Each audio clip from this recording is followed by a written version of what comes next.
नमस्ते। आज के इस एक्सप्लेनर में हम मेडिकल साइंस की एक बहुत ही ज़रूरी लेकिन अक्सर गलत समझी जाने वाली प्रक्रिया पर बात करने वाले हैं। इसे प्लूरल टैपिंग या थोड़े सिंथेसिस कहते हैं। ये नाम सुनने में थोड़े भारी भरकम और डरावने लग सकते हैं, है ना? लेकिन हमारा मकसद आज बिल्कुल यही है, इन मुश्किल शब्दों को आसान बनाना। हम बिल्कुल सीधे शब्दों में समझेंगे कि आखिर ये प्रक्रिया है क्या, इसकी ज़रूरत क्यों पड़ती है और कैसे ये सच में किसी की जान बचाने या उसे भारी तकलीफ से राहत दिलाने में एक गेम चेंजर साबित होती है। तो चलिए, बिना किसी देरी के शुरू करते हैं। अब सबसे पहला और बहुत ही बेसिक सा सवाल जो दिमाग में आता है, वो ये कि आखिर फेफड़ों के बाहर पानी जमा कैसे हो जाता है।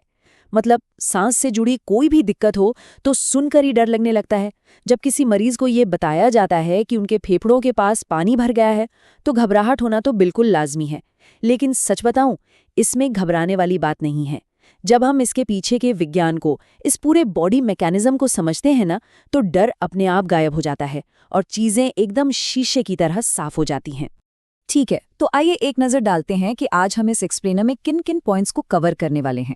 हम शुरुआत करेंगे प्लूरल स्पेस और इफ्यूजन से, फिर इसके मुख्य कारणों पर बात करेंगे, उसके बाद प्लूरल टैपिंग की ज़रूरत, इसके स्टेप्स, इसके फ़ायदे और रिस्क, और आखिर में प्रोसीजर के बाद रखी जाने वाली सावधानियों को देखेंगे। तो चलिए आगे बढ़ते हैं हमारे पहले सेक्शन की तरफ, प्लूरल स्पेस और इफ्यूजन। इसे बिल्कुल आसान सी भाषा में समझते हैं। फेफड़ों की कल्पना एक गुब्बारे की तरह कीजिए जो हमारी छाती की दीवार के अंदर बिल्कुल सेफ रखा हुआ है। अब प्लूरल स्पेस वो बहुत ही छोटी सी जगह या गैप होता है जो फेफड़ों की बाहरी परत और छाती की अंदरूनी दीवार के बीच में होता है। नॉर्मल कंडीशन में इस गैप में बहुत ही जरा सा तरल पदार्थ यानी फ्लूइड होता है जो बिल्कुल एक लुब्रिकेंट या चिकनाई की तरह काम करता है। जब हम सांस लेते हैं और हमारे फेफड़े फैलते हैं तो यही फ्लूइड ये सुनिश्चित करता है कि फेफड़े बिना किसी रगड़ या घर्षण के अपना काम कर सके। ये गैप हमारी बॉडी के लिए बहुत जरूरी है। लेकिन सोचिए, क्या हो अगर ये प्राकृतिक संतुलन अचानक बिगड़ जाए?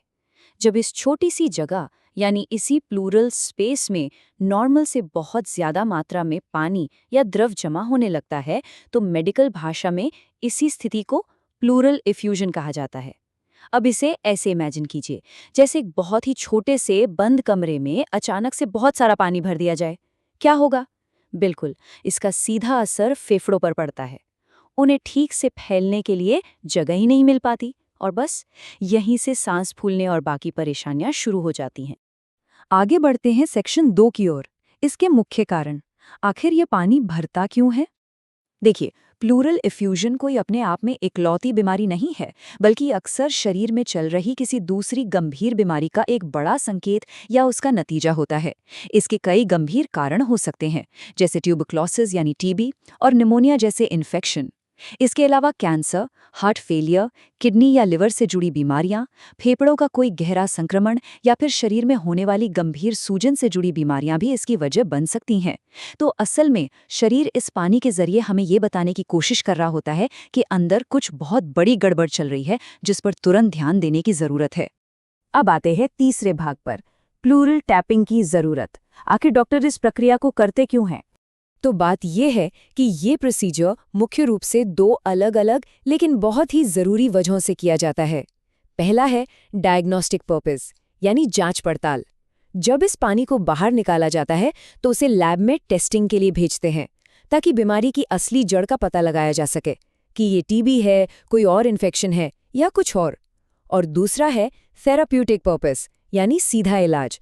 जैसे ही फेफड़ों के आसपास से ये एक्स्ट्रा पानी निकाला जाता है, फेफड़ों पर से भारी दबाव तुरंत हट जाता है और मरीज को सांस लेने में जो राहत मिलती है ना, वो कमाल की होती है। मतलब एक ही तीर से 2 निशाने, बीमारी का पता भी चल गया और मरीज को तुरंत आराम भी मिल गया। चलिए अब सेक्शन 4 की तरफ बढ़ते हैं, प्रक्रिया के चरण। ये प्लूरल टैपिंग असल में होती कैसे है? जब हम इस प्रोसीजर को स्टेप बाय स्टेप समझते हैं तो सच मानिए, सारा डर छूमंतर हो जाता है। ये बहुत ही कंट्रोल्ड और सेट तरीके से किया जाता है। सबसे पहले मरीज को एक बहुत ही आरामदायक पोजीशन में बिठाया जाता है, आमतौर पर थोड़ा आगे की तरफ झुकाकर। फिर पीठ या छाती के उस हिस्से को अच्छे से साफ करते हैं और लोकल एनेस्थीसिया देकर सुन कर देते हैं, ताकि कोई दर्द ना हो। इसके बाद एक बहुत ही खास और पतली सुई या कथीचर की मदद से वो जमा हुआ पानी बड़ी सावधानी से बाहर निकाल लिया जाता है। और जैसा हमने पहले बताया, जरूरत पड़ने पर इस निकाले गए पानी को लैब में टेस्टिंग के लिए भेज दिया जाता है। बस इतना ही सिंपल है।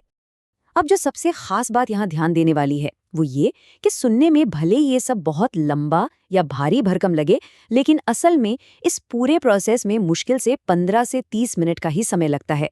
जी हाँ, सिर्फ 15 से 30 मिनट। ये एक बहुत ही फास्ट और सुरक्षित डे केयर प्रोसीजर है जिसे एक्सपर्ट डॉक्टर्स बहुत ही आसानी से कर लेते हैं। तो इस बात को लेकर बेवजह डरने या पैनिक करने की बिल्कुल कोई जरूरत नहीं है। अब आगे बढ़ते हैं अपने 5वें सेक्शन पर, लाभ और जोखिम। हर मेडिकल प्रोसीजर की तरह इसके भी दोनों पहलू जानना जरूरी है। इसके फायदे तो एकदम साफ हैं। सांस लेने में तुरंत राहत मिलती है, छाती का वो भारीपन और दबाव खत्म हो जाता है, दर्द और बेचैनी काफी हद तक कम हो जाती है, और सबसे बड़ी बात, असल बीमारी की पहचान करने में मदद मिलती है। लेकिन दूसरी तरफ इसके कुछ संभावित रिस्क भी हैं जिन्हें इग्नोर नहीं किया जा सकता। वैसे तो ये बहुत सुरक्षित है, लेकिन कभी-कभी इन्फेक्शन, हल्का-फुल्का ब्लड आना, खांसी या सांस में थोड़ी तकलीफ हो सकती है। एक और रेयर सिचुएशन होती है जिसे न्यूमोथोरेक्स कहते हैं, यानी फेफड़ों में हवा भर जाना। यही वजह है कि ये प्रोसीजर हमेशा और हमेशा एक अनुभवी और एक्सपर्ट डॉक्टर की सख्त निगरानी में ही होना चाहिए। अब आते हैं हमारे आखिरी सेक्शन की ओर, प्रक्रिया के बाद बचाव और सावधानियां। देखिए, प्रोसीजर सफल होना आधी लड़ाई जीतना है, असली काम रिकवरी में होता है। प्रोसीजर के तुरंत बाद कुछ देर तक आराम करना बिल्कुल मस्ट है। अगर घर जाने के बाद अचानक बहुत तेज सांस फूलने लगे, तेज बुखार आ जाए या छाती में असहनीय दर्द हो, तो बिना एक पल भी सोचे तुरंत डॉक्टर से कांटेक्ट करना चाहिए। और हाँ, डॉक्टर ने जो भी दवाइयाँ लिखी हैं उनका पूरा कोर्स करना और दी गई हर छोटी बड़ी सलाह का कड़ाई से पालन करना, यही सुरक्षित और जल्दी ठीक होने की असली चाबी है। तो आज की ये सारी बेहद महत्वपूर्ण जानकारी हमें कृति आरोग्य multi speciality hospital and diagnostic centre के सौजन्य से मिली है। अगर किसी को और ज़्यादा जानकारी चाहिए या कोई एक्सपर्ट सलाह लेनी है तो उनके कॉन्टैक्ट नंबर 9826190614 पर सीधे संपर्क किया जा सकता है। ये एक बेहतरीन रिसोर्स है ताकि ज़रूरत पड़ने पर सही और प्रोफेशनल मेडिकल गाइडेंस मिल सके। अब इस एक्सप्लेनर को खत्म करने से पहले एक बहुत ही जरूरी सवाल सोचने के लिए छोड़ जाते हैं। क्या शरीर के ये संकेत किसी बहुत बड़ी बीमारी की तरफ इशारा तो नहीं कर रहे? देखिए, सांस फूलना या छाती में भारीपन लगना ये सिर्फ कोई छोटी मोटी थकान नहीं होती। ये प्लूरल इफ्यूजन जैसी गंभीर स्थिति का अलर्ट हो सकता है। हमारा शरीर लगातार हमसे बात करने की कोशिश करता है। जरूरत है तो बस उसकी आवाज को सही समय पर सुनने की। सही समय पर लिया गया मेडिकल एक्शन सच में जान बचा सकता है। तो हमेशा सतर्क रहें, शरीर के संकेतों को समझें और विज्ञान पर भरोसा रखें। धन्यवाद।